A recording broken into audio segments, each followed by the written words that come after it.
Welcome to the Bloody Broads Pod. We're your Bloody Broads. I'm Bhavna Sharma. And I'm Jamie Howard. We are your horror guides from page to screen and everything in between.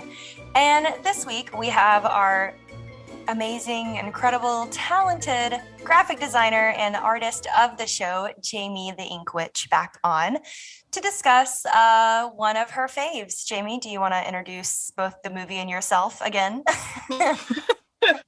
Hi, I am the Ink Witch. I am Jamie 2.0.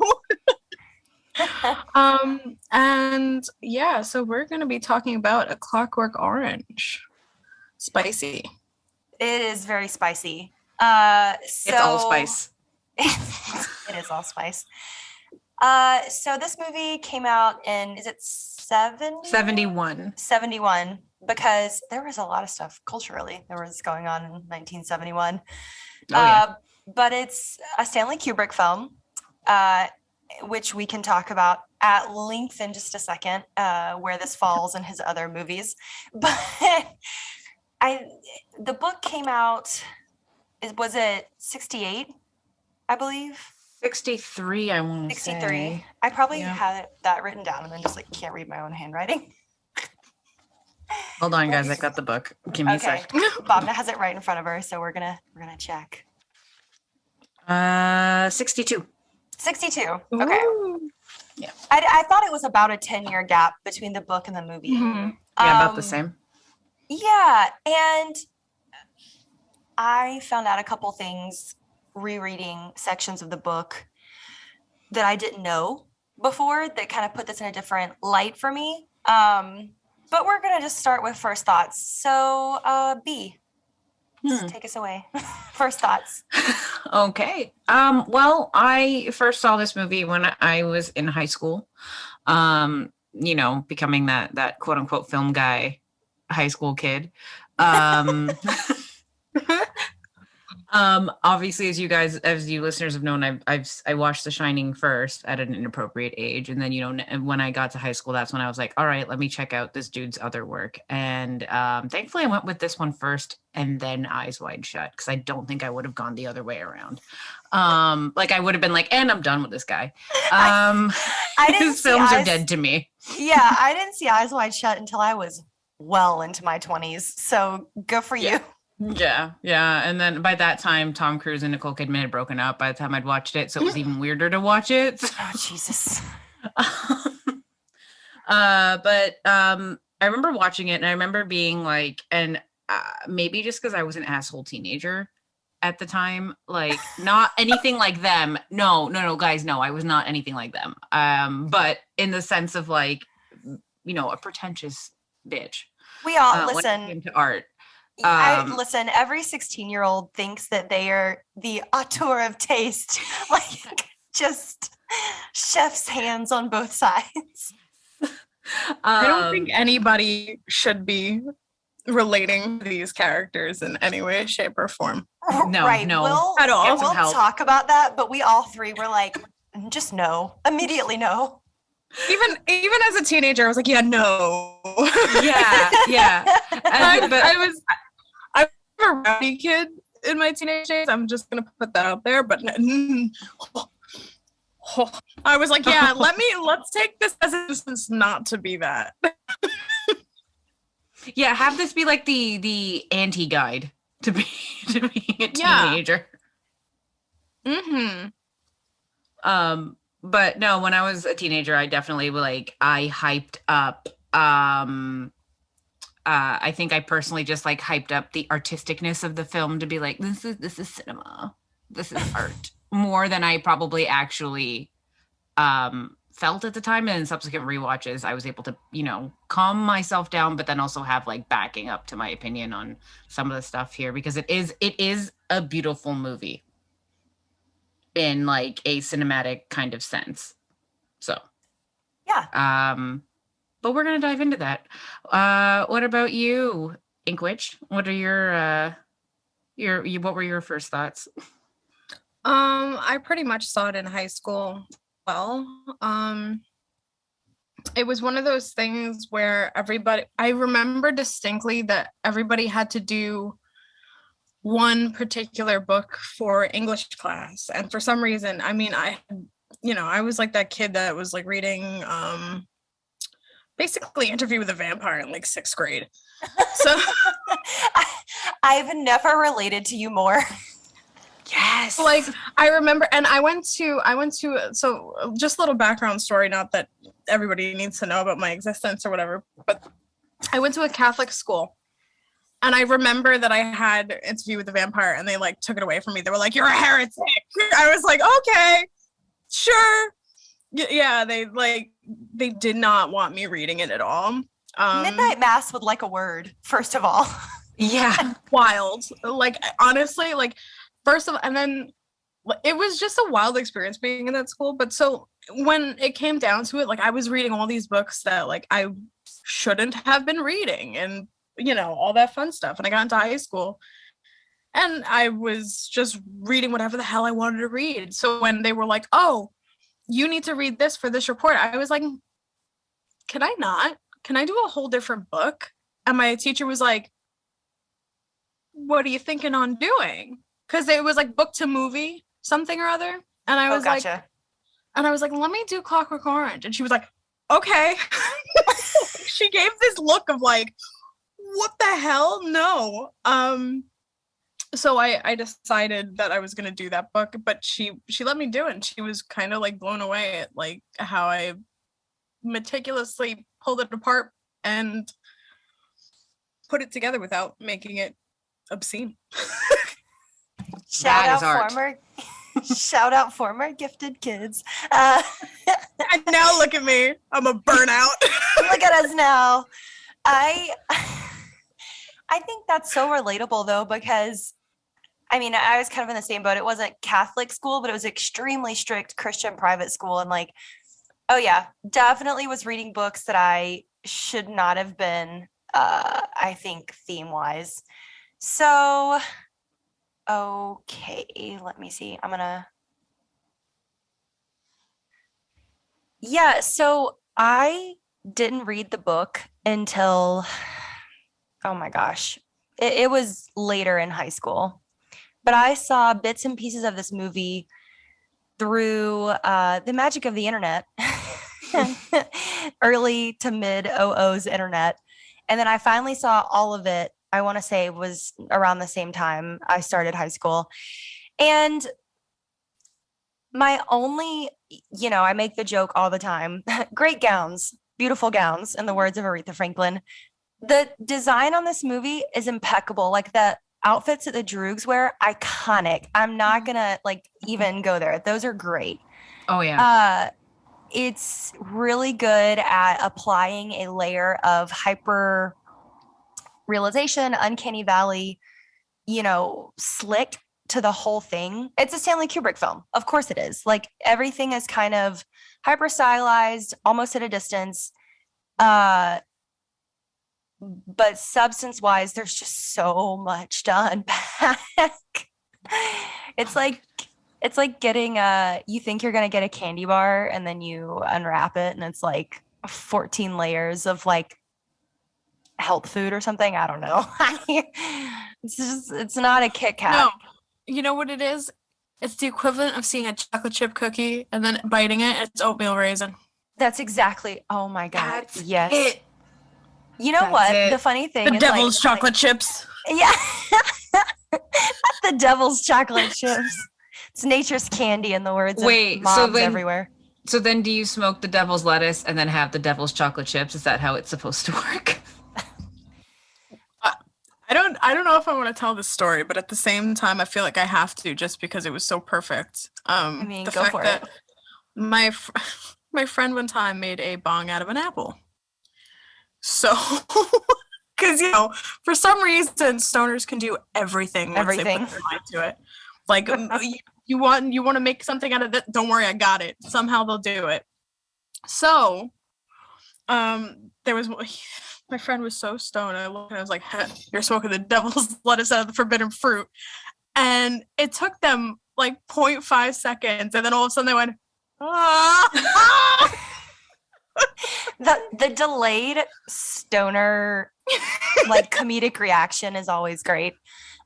Listen, to be fair, I highly recommend ingesting some form of intoxicant before partaking in this film. Oh, hard same. Yes. Personally. And okay, so obviously the reputation of this movie is a hyper violent film.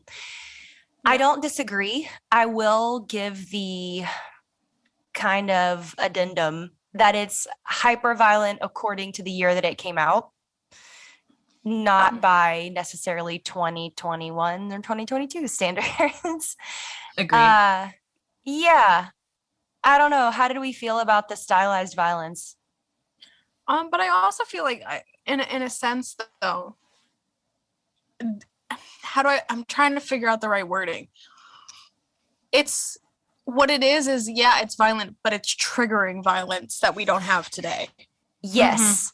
Okay. Because here's the big thing that I always get into it about with both this movie and movies like Eyes Wide Shut, anything that has an explicit graphic rape scene.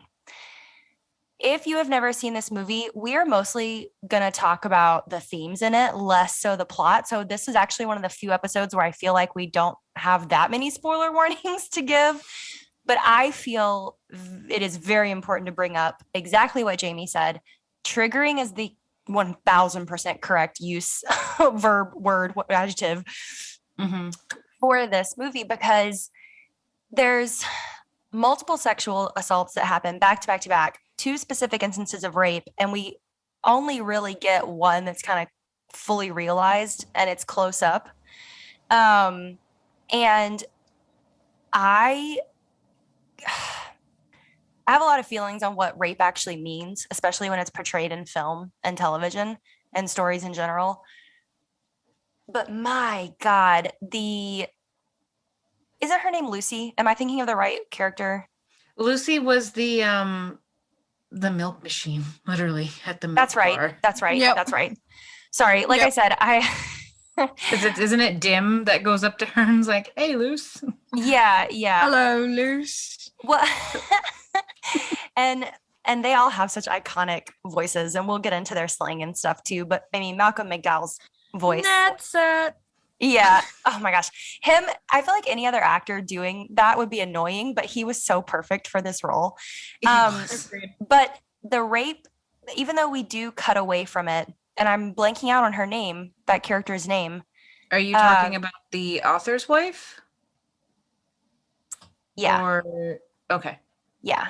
I forgot her name as well. I know. We cut away from it, but it's still, I mean, you hear her saying like, hey, like, no, she's begging, obviously. Yeah, I'm having trouble finding words to my emotions because it is such a tense, realistic moment in otherwise surrealist film, Yeah. Yeah. And I think the thing in that scene in particular that made me cringe then, cringe now, cringe forever, is the way they were, not the fact that they were singing in the rain, but it was how, they were all in on it, like Dim singing it back in that really off key, pace, singing it back. And then it just made it all the more like, oh God, please don't ruin a movie I like. Right? That's one of my favorite movies of all time. And I was like, rewatching it, I was like, no. It's literally my feel-good film. It's one of those films that I put on when I am down and out. Yeah. It's one of the only thing that like makes me happy. So, listen, big same. Do you guys, I don't know if you've heard this story before, so stop me if you have, but how that got to be used in the film, Singing in the Rain? No. So actually, I remember hearing about it, but I can't remember it. So yeah, I was like, maybe Jamie will remember this. The Gulliver. So the long and short of it is they were rehearsing that scene on set and they started to film it. And in true Kubrick style, they had done 100 takes at this point. And he turns to Malcolm McDowell and he's like, "Can you dance?" And Malcolm's like, "I mean, I'm not a chorus girl, but I can try. And he starts kind of like doing his little dance that winds up in the movie. And out of nowhere, he just starts singing in the Rain. Like it just came as a moment of being in character, which as an actor, I find incredibly, that gave me goosebumps. I was like, oh my God, perfect. Yeah. But that wasn't planned. It was improvised. And so they're scrambling to get the rights to use this song in the movie because it's such an iconic song. And it's like, hey, what do you want to use? Gene Kelly was very much still alive then. And poor Gene Kelly. Yeah, they're like, hey, can we use your song in our movie? And he's like, what's it for? And Stanley Kubrick's like, a rape scene. And so they never really told Gene Kelly what it was gonna, be for from what I've understood through various interviews with Malcolm McDowell and just lore of the film itself. That's why they play it again at the end with the credits, the actual song, because they got the rights to it, obviously. But they don't use, it's just him singing it in that scene. It's not the actual song playing. And then it is that song playing. Like it's just such a screwed up moment where I was like, oh my God, poor Gene Kelly. And I think that speaks to Kubrick in general. Like that's such a typical thing that I feel like he would do. And it makes me wonder, like, did he want to make this film because he enjoys kind of identifying with Alex? Because I feel like this is one of those films in the canon of, movies that people identify with a protagonist when you're not really supposed to. Movie canon. Like that's how I, feel about it. I could see that. I could definitely see that. I mean, I don't know, you guys. Maybe I'm way off base, but it's just the vibe I get from and Kubrick not telling Gene Kelly what it was supposed to be used for, et cetera, et cetera. That's a classic Kubrick move. With what he did to, it's foreshadowing to what he does to Stephen King. Oh, right. Oh my God. So, go back and listen to The Shining. Yeah. Go back and listen to The Shining, especially part 2 if you haven't yet, guys. Oh, Kubrick. Yeah. Oh, Stan. I don't know. I just really have a hard time like coalescing what this movie is actually about into thoughts that will make sense for a podcast, because it's not in high school when you watch it, you're like, oh, this is exciting. Like it's the same feeling you get when you watch Fight Club for the first time that a lot of people got, where it's like, looks so edgy. Like, you know why? Because it's that psychological thriller factor. Yeah. Definitely. It's that factor of that moment where you start almost going, am I wrong? Am I right? What am I feeling here? No, this is not good. Why am I watching this? But also, you know what I mean? Like it's such a I don't want to turn it off.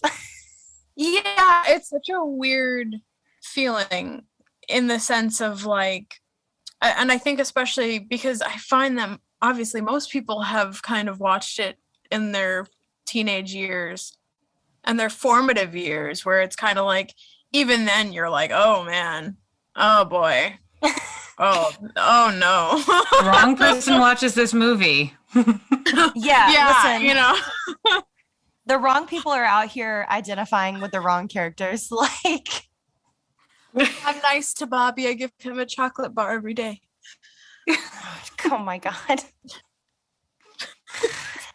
I mean, do we think that, rewatching this as adults, what do we still get that same feeling? Because I didn't. Rewatching it as an adult, I was like, oh Jesus, like this poor young man needs some help. And they aged him up in the movie, thank God, because he's supposed to be like 15 to 17 in the book. They didn't really age him up though in the movie. Oh, I just mean like that Alex is a teenager in the book, but he's in the movie. I mean, Michael was 28 when he filmed this, so I was like, oh, is he supposed to be in his early 20s? Like, although I will say that other actors that play his droogs, like they definitely had a little bit more boyish feel to them. Yeah. I mean, the same thing with the whole point with the what's the guy, like the the guy who drinks the teeth water, him coming in saying you missed school again. Oh, his lawyer. It's or like It's not his something. lawyer. It's the sergeant. It's the sergeant. Yeah. That is one of the nastiest scenes. When he picked up Uh-huh. that denture water, I was like, no. You go, no. I mean, there's a lot in this movie to kind of have that reaction to, but that one is That one's up there. What's also sick is like that's kind of the humor yeah. of the movie as well. Like it's like you're supposed to go, oh no, haha. You don't get haha. But it's still disgusting. One thing that cracked me up, and I'm not sure what Stanley's, vision was with it, especially given because Catwoman's house. I love the fucking her. giant dick statue thing. Yeah. When I know that scene's supposed to be terrifying, and this has been my reaction since teenagehood. But like when he just flicks it and it just keeps rocking, I lose my shit every time. Yeah. I know I'm not supposed to, but I lose my shit every single because time. in the book, like the description was that dirty old Devotchka or something like that. Yeah. Which is like that dirty old broad, basically. Yeah. Like, and I remember specifically, they pointed out in the book that she was dirty. Okay. Oh. And is that why her house is covered in paintings of like vagine and dick? Yeah. Don't listen to this with your kids. Well, okay, so here's the other thing. All of the art in this world is sexual in nature. And it's mostly phallic or straight up just phalluses. That's all it is. There's no subtlety. There's well, the main thing that I always think of is the frescoes of like the classic Greek statues, but they all have penises spray painted all over them. Or balls, added. And there's also the lovely speech bubble, Suck It and See. Oh yeah, listen. Classic. Great album. Yeah, I was gonna say, thank you, Alex Turner. Great album. We love the Arctic Monkeys in this house. We all three just started like bobbing our heads. But this movie is, and I think it speaks to, again, Kubrick in general, it is not kind to women. And even when women are on the quote unquote right side of things, the women are kind of punished for existing in this film, which again makes it hard to watch as a woman living in this century. I mean, again, I just keep going back to the idea that it's stylized in such a way that we're supposed to feel like it's at arm's length. And I do want to hear y'all's thoughts on it being in the quote unquote near future as it's described. But we literally open the movie with women being furniture. And then the milk statue at the milk bar is, a woman arched and they're getting milk from her breasts, but her arms are like chained back. So it's all very, I don't know, even his mom's outfits, by the way, great. She can dress.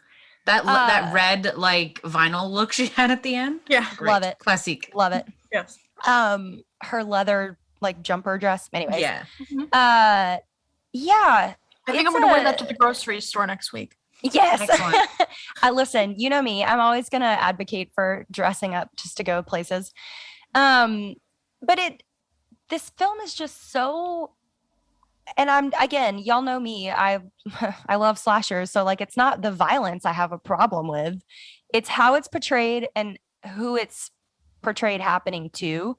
And I'm not even against, I don't think there's ever really a great reason to show a rape scene in a movie. But for example, I love Girl with the Dragon Tattoo and think that's, if you can call a rape scene well done, I think it's one of the best You guys ones. can see a look on my face, but I just remembered the sound from that scene and oof, I know, right? Like, oof. I saw that with my mom, guys. no. What? Well, okay. Quick detour. My mom and I read a lot of the same books. We have very similar overlapping tastes. Like one thing my mom's been doing since I was a kid, and this was actually really smart for all you parents out there. And the way she monitored what I read was to come up to me and ask me like, hey, I need something to read. Like, what are you reading or what do you like to read? Like, give me a suggestion. And then, you know, That as is little kid so me would be sneaky. like, oh yeah, here you go. And like, you know, that's how I got my mom onto Harry Potter and like other stuff. But like, so with Girl with a Dragon Tattoo, I was reading it one day in the living room. She comes up like to me behind the couch, puts her thumb where my spot is to like pick up the book out of my hands, like reads the back and goes, okay, give it to me when you're done. So her and I had read the trilogy, and we were like, let's go watch the film. But my mom does not do well with violence and sexual violence in film and television, which is why she's read all of Game of Thrones, and she started watching Game of Thrones and was like, nah, I'm out. Yeah, no.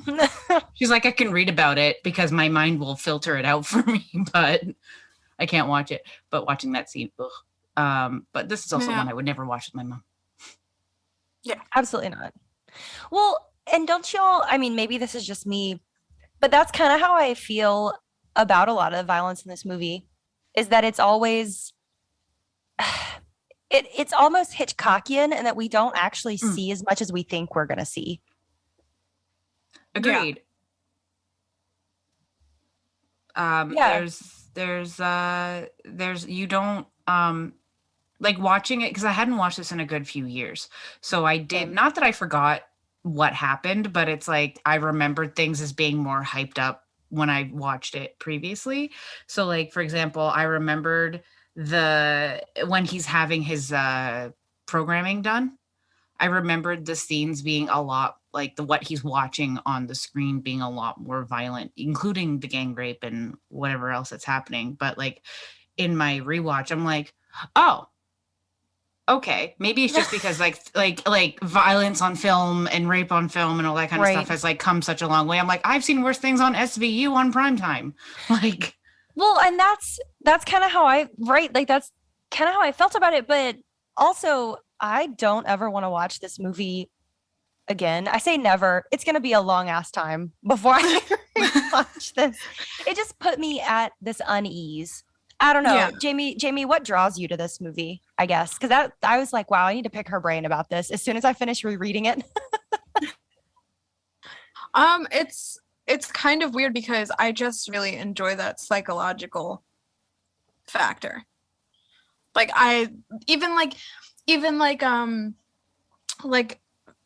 know this is probably not the best time to bring it up, but even like Joker. How it was more, I didn't look at it as a DC film at all. Right. I took it away as its own still perspective, but I liked that psychological aspect of it. For some reason, there's something about movies like that and books like that as well that just really draw me in. Like even Fight Club, you know, that's psychological. But I'm breaking the first rule. But even we already broke it. It's fine. It's fine. But you know what I mean? But it's like that. It's that weird psychological aspect of, you know, you're kind of like judging yourself. Yeah. And reading it and being like, why do I find this why is this something that I want to watch? You know, I feel wrong about watching it, but at the same time, it's like a piece of art sometimes, you know, like there are certain scenes and the way it's put together and just shot is very special in its own way. I use special loosely. I feel like and this is probably going to be a hot take and I don't know how much fire I'm going to get for this, so sorry in advance, but it's almost like every film you mentioned there are like the films that the public, let's just use the public as a blanket term, and people will be like, this movie incites violence, this movie encourages kids to do these heinous acts, these movies encourage people to do all these things, and it's like, no, it's not the movie, there's something with the people if they can't handle it. Like like the artists and people creating the film have done, or books and the art have done what they can on their end in terms of like censorship, ratings, you know, as much as they can. Maybe on the end of the day, it's your fault you let your, you know, 12-year-old kid go watch an R-rated movie or something, you know, like. But also, like, you could also add in like Taxi Driver. Mm. Oh yeah. Lump in Oh, yeah. Taxi Driver in the same exact perspective. Rewatch that and you go, oh, ooh, ugh. You know what I mean? Like there are certain scenes where you're literally like, what? No. Mm-hmm. No. And I think it's also kind of like the perspective of you have to kind of like learn from, you know, the fact that this is what people, you know, produced and made, and things that are involved are very triggering, that are very sickening. And they were able to do that. You know, you couldn't make these movies today. No. Well, You couldn't and make no. I think that's something that a lot of people talk about when they talk about this movie, and especially like you said, Taxi Driver. And then I think of, I mean, there's a couple of different films I think of. I mean, Kubrick also made Lolita, so let's start there. Yeah. Yet again, a movie where we are not supposed to be like, wow, I want to be that protagonist, nor that book for that matter. Get fucked, Humbert. Right. And also, so there were copycat crimes in the UK when this movie first came out, and people picketed Stanley Kubrick's house. They were like, which to me, I'm like, I also would do that, but for completely different reasons. Stop terrorizing women. Please give the women in your films names and stories.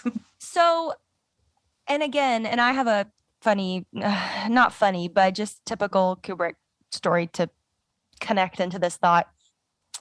I think I'm actually going to disagree that there are movies like this that still get made, but they don't get the same exposure, because I think Hollywood is not creative right now, because they are trying to shore up, you know, a couple of years lost, you know, revenue at this point. And so when everyone's like, oh, we're getting a 5th or 6th or 7th so-and-so movie, it's like, yeah, well, we're going to go see it. Like I'm absolutely going to go see Halloween Dies. 100%. Yeah, same. Listen, y'all know I am the world's biggest Scream fangirl. I will be in that theater in just over a month, or no, yeah, just over a month and a half-ish. Super excited. But I think movies like this do get made. We just don't hear about them as much. They're actually, these movies are being made, but they're super, super indie, or like you find them on the dark web. For example, like a Serbian film or Antichrist, or Antichrist. Oh. Yeah. Well, and I also, like, you guys have heard me say this offline, like, I will never endorse watching a Serbian film. It's just not for me or for, I think, anybody, but I'm not going to be like, you know, I'm not going to be like evangelical about it. I'm just like, we don't need that made. We don't need that made. No. Like I didn't watch it all the way through because I wasn't really told too much about it before I watched it. Oh no. And then it was a thing. Oh yeah, gross. No. Sorry.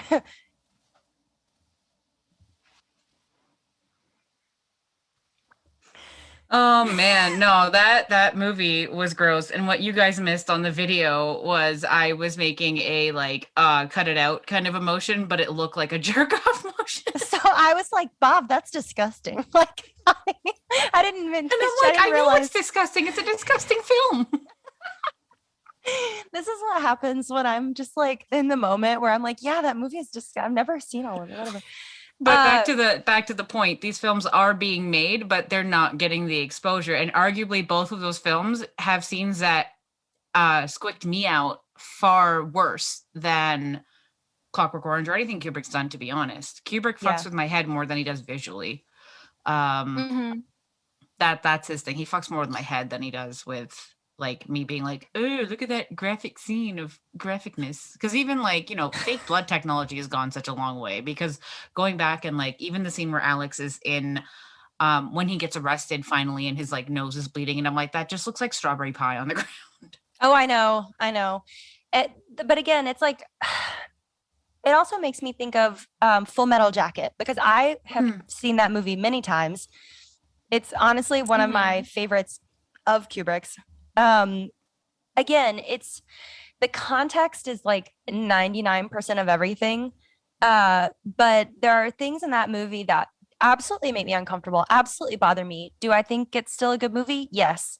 Um, my other beef, though, outside of content, uh, is kind of like, in true Kubrick fashion, we get a completely different ending in the movie than we get in the book.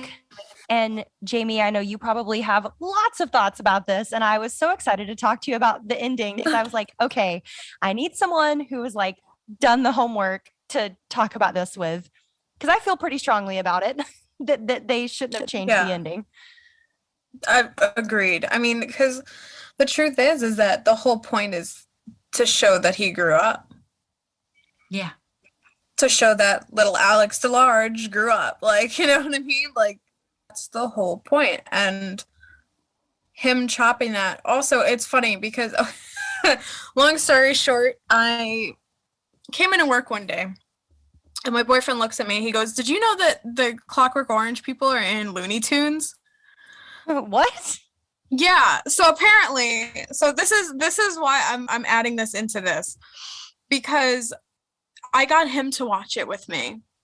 And he even was like, "So what even really happened?" He was like, "Huh?" Which is in true fashion. He was confused. He was like, "Well, so what really, like, he just continues to do what he does?" And I'm like, basically that's where Kubrick keeps it. Yeah. That's where Kubrick keeps it. And and in true Kubrick fashion, he goes, "Oh, well, I already wrote the screenplay before I knew that chapter existed because the American version had that chapter taken out, so get fucked." Mm-hmm. Well, and here's the other thing too. Why do we believe Alex when he says he's cured? Because he's been lying this whole movie, this whole book. He is 100% the unreliable narrator. Yeah. And I don't understand, and I really want to get into the technique because I have lots of thoughts. Oh, sorry. Yeah. Jamie is showing us a picture. Oh. Yeah, and they're like in the background in a Space Jam 2 scene somewhere. Oh, you know what? I didn't realize that was in Space Jam 2. Okay, so the whole thing with Space Jam 2, because the nun is in that too, in the crowd watching the basketball game. Like because the it's nun? all because it's all WB owned properties. So like the crowd is just a bunch of WB characters. But And it's I guess Looney this was, Tunes. I know. But it's Looney Tunes. There were so many characters in the background of that movie. I was like, why are you here? Oh, I guess Warner Brothers has the rights to this in the United States. It felt I'm a concern. Yeah, I was real confused. But again, like kind of going back to, do we believe Alex? There's the scene where he first interacts with a cat lady when he's like, I'm not going to use the Cockney slang. I'm not going to do it. I don't have that accent in my toolkit. I do, but it's horrible. But he's like, let us in. Like my mate's bleeding out in the concrete. Like he's freaking out. And she's like, terrible accident. Yeah. And she's like, I don't answer my door to strangers after dark. And why should she? Like in this dystopia, which looks a hell of a lot like 2022 with better style, she would absolutely debatable. Listen, we'll get into that in a second, but those little crotch things they wear take me out every time. I'm like, why are you in diapers? Why are you little jockeys? Yeah, I can't do it. But I like everything that Cat Lady wears too. And she kind of has this like Katharine Hepburn timbre to her voice, so it's already irritating. And again, it's just another chance for Kubrick to be like, I fucking hate women. Like she's not a sympathetic character. None of the women in this movie, even oh my gosh, the actress that goes on stage after Alex has received his treatment to kind of test. To like test his like urge to rape. Yeah. When she's done, she like bows as if it's like, look at this great performance I put on. And the way it's shot, and maybe this is me projecting, but the way it's shot, didn't it kind of feel like, I don't know, like it was judgmental of her? I hope that makes sense because I don't know what lenses and things like that he used. Yes. 100%. That's completely objectified. Yeah, thank you. Yes, every single woman in this movie is objectified. Even the art, even the artwork is objectified. Yeah. Yeah. Oh Which my gosh. I think that's but it's like it's that's why I hate saying that like I love this film because it's like so like oh god. Like like it's like please don't watch it but I love it. Like there's something about it where I'm just like I think just because it's just so like more iconic. Two, it's iconic in the sense of you see the eyeball, the fake lashes, and you know exactly what it is. But also like just I can't. It's like I hate saying that I love this film. Yeah, like even it's such a weird. It is, and just even in the course of our friendship, you like waited until I said something like later. Like I think I had mentioned something. Like I think I made a reference or something, and then you use that as your opening of like, "Hi, I too like this film." Hi, hello, welcome. Welcome. Let's get into the secret Clockwork Orange Club. What's going on? The Sickos Club. The Sicko. Psychological Thrillers Club. David Fincher would like a word. And I, you know what really tripped me up about this film, though, outside of the violence, was how much it's impacted pop culture in general. Bhavna, do you even know do you have like an official tally on how many Simpsons references there are? Oh my God. Because I'm pretty sure like every single member of the Simpsons family has been put in Alex's shoes. And then what's it's a Clockwork Yellow, but I can't remember which character is the Alex of that episode. I think it might have been Bart. Okay. Yeah. Oh, what were you going to say, Jamie? Or even so, like, what's also really funny is there was I watched Ratatouille last night. As one always does. I love that movie. Random. I was just like, you know what? I just really want to watch this. And then there's that scene, which I was like, oh my God, this is amazing. There's a scene where he's getting Lainey drunk with the wine, and he was like, more wine? Oh God. And I'm like, oh God. The author, that's something else. Every single person gets their revenge on Alex in one way or another. Mm-hmm. And I was like, this is arguably a revenge sci-fi film. I mean, it very much is sci-fi to me. I don't know how you guys feel about it. Yeah. And it was Mo in the Clockwork Mo, Yellow. that's It right. was Mo. It's been Mo years was, since I've seen that. The Alex. And I think it was Homer was Dim. Of course he was. Of course he was. Because it's Homer. Homer. What are all the Droogs' names? I remember Dim. Georgie. Yeah. Oh my God, I forgot the last one. Pete? I think it's Pete. Is it Pete? I know. Yeah, I'm pretty sure it's Pete because in the book, isn't it Pete that becomes a cop? Yes. Yes. And then like has the family, and that's what makes Alex reconsider. All I remember is that like it was very much like fucked up Breakfast Club. I was just like, yes, you all Pete, Georgie, and Dim. Yeah. Like it's like sitting at a high school lunchroom table with a bunch of boys, you know? And Alex is the only one that I feel is kind of quote unquote above them a little bit and in terms of awareness. Yeah, he was definitely smarter than them and took advantage of it. Like he knew that none of them were going to like or had either the follow through, the finesse and stuff. In a sense though, I don't fully agree with that. Okay. Because wasn't it the one where he goes where they're sitting at the table and he's like, oh yeah, he wants to be the new leader, so I'm going to take his ass out. Georgie. Yeah. So like I feel like Georgie the whole time is just kind of like the real man. He just kind of sat behind because he didn't want to deal with it. Well, Alex was definitely the more psycho of the four. Oh, absolutely. So, hence why he's just like, we're just gonna take a walk by the marina. Unpopular opinion, Georgie was the leader. Well, I'm pretty sure he's the one that like organized we're just gonna smash him over the head and leave him here to get arrested. Bye. Yeah.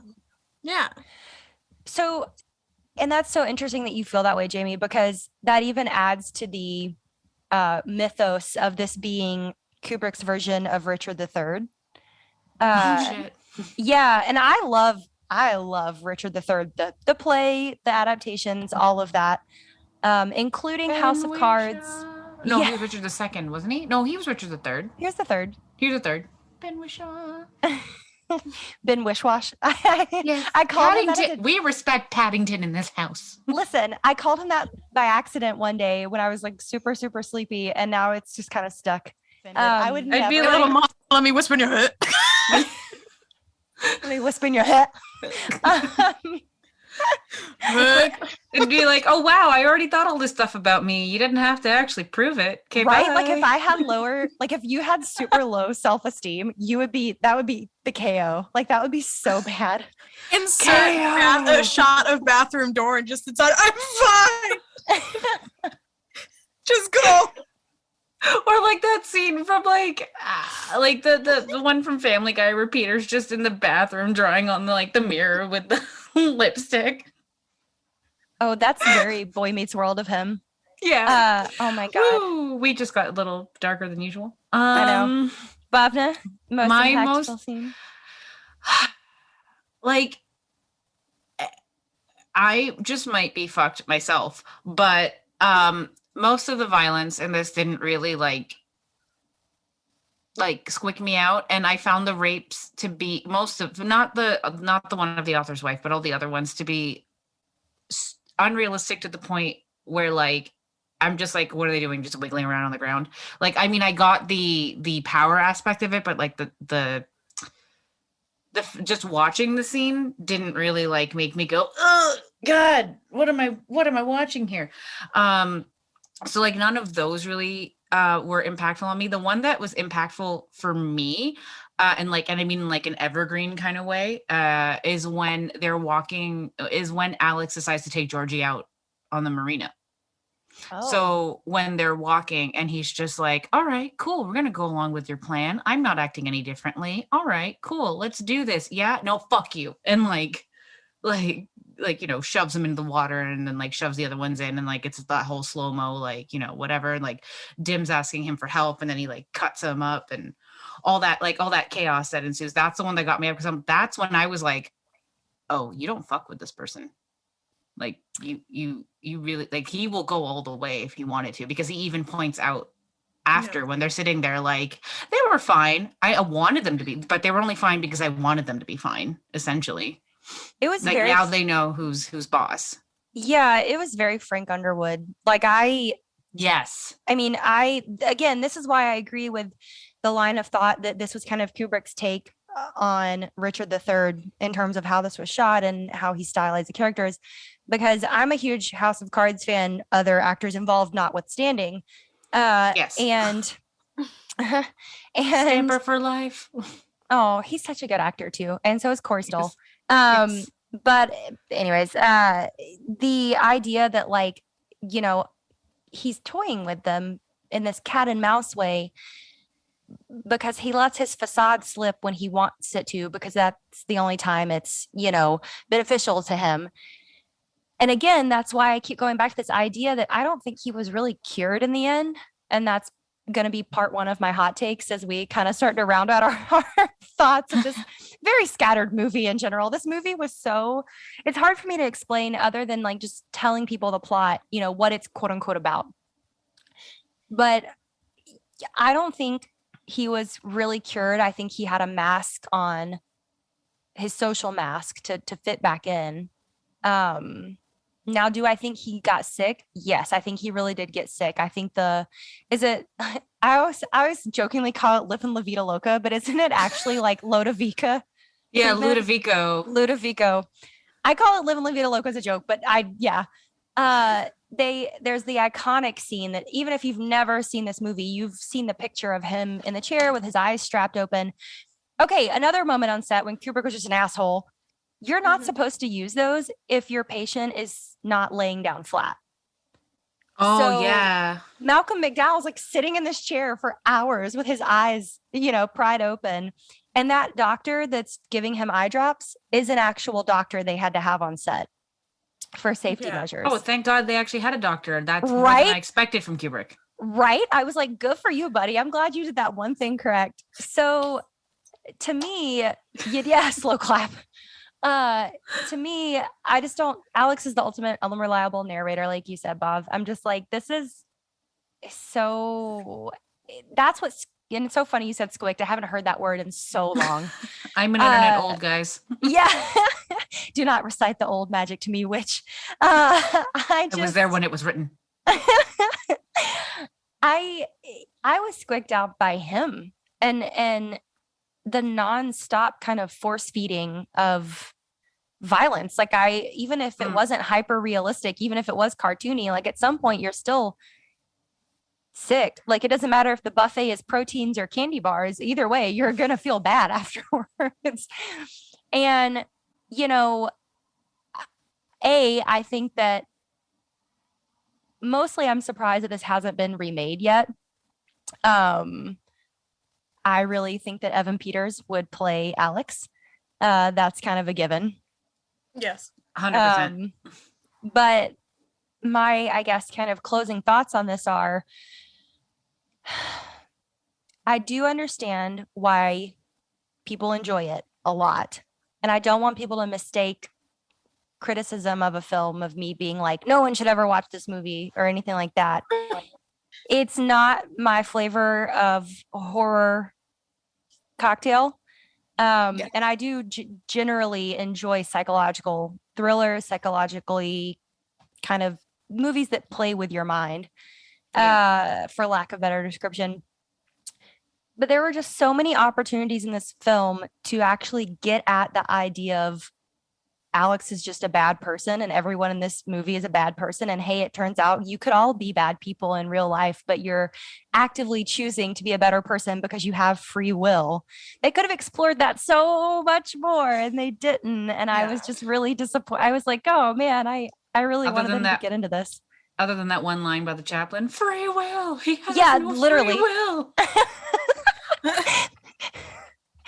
And I think this whole thing is all about, the movie is more about, to me, performative masculinity and not on purpose. Agree. Yeah. Jamie, what are your final thoughts?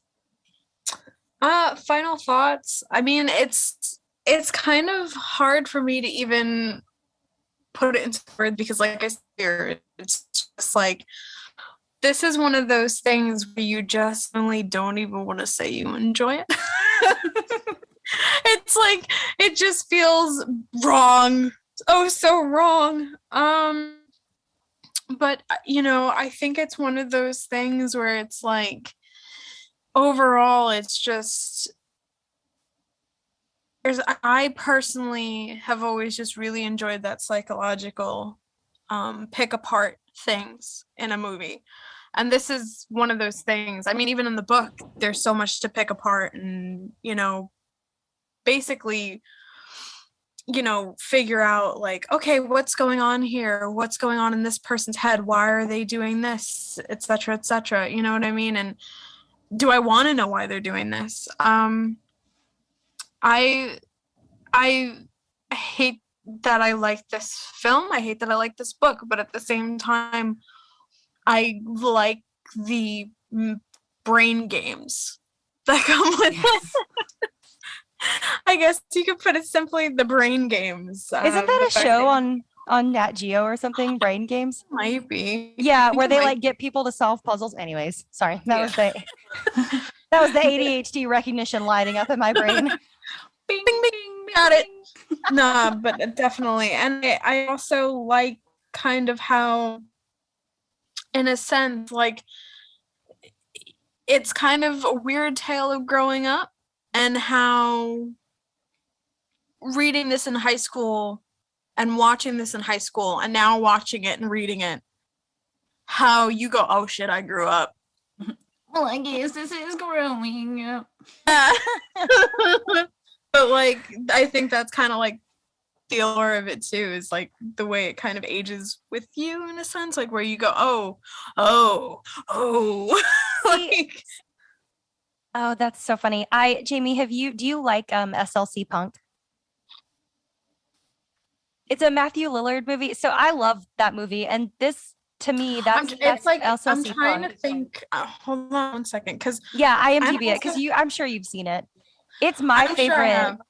like coming of age tale. It's one of my favorite movies of all time. And but it's a comedy, kind of like a dark comedy take on. Yes. Yeah, I was gonna say you've seen it. You've seen it because as soon as you pull up the poster, it's pretty iconic to anyone that's like, Yes. that was of our age and was a certain genre of teenager. And I just remember seeing that for the first time when I was probably 15 or 16, and I was like, no way, like I'll never be a sellout adult.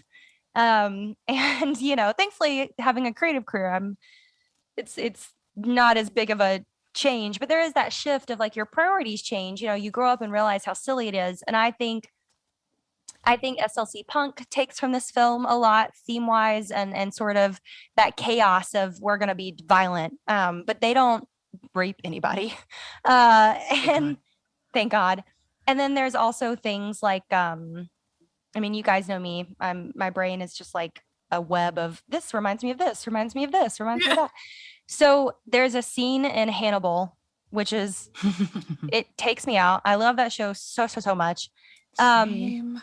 So in that scene, Hannibal is cooking a human leg and he's listening Isn't to it Eddie Izzard's leg?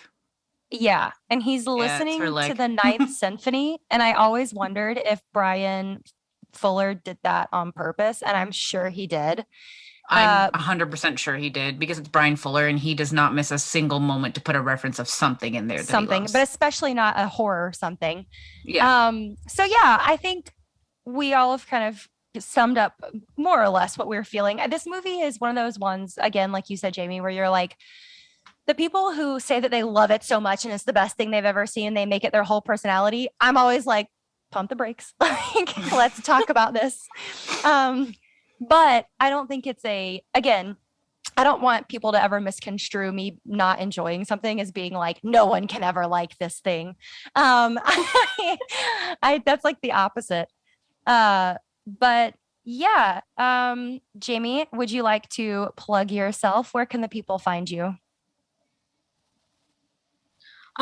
You can find me on Instagram as ink.witch. Ding. Alrighty. Smile. Ding. All right. Well, we are at Bloody Broads Pod on all social media. You can find us on Anchor at anchor.fm/bloody-broads. Please like, subscribe, and follow us on Apple Podcasts, Spotify, Anchor, Castbox, what else? Stitcher. All the things. All the things. We just got added to a bunch of places, guys. Yeah. And I think, Bob, did you have any other closing thoughts?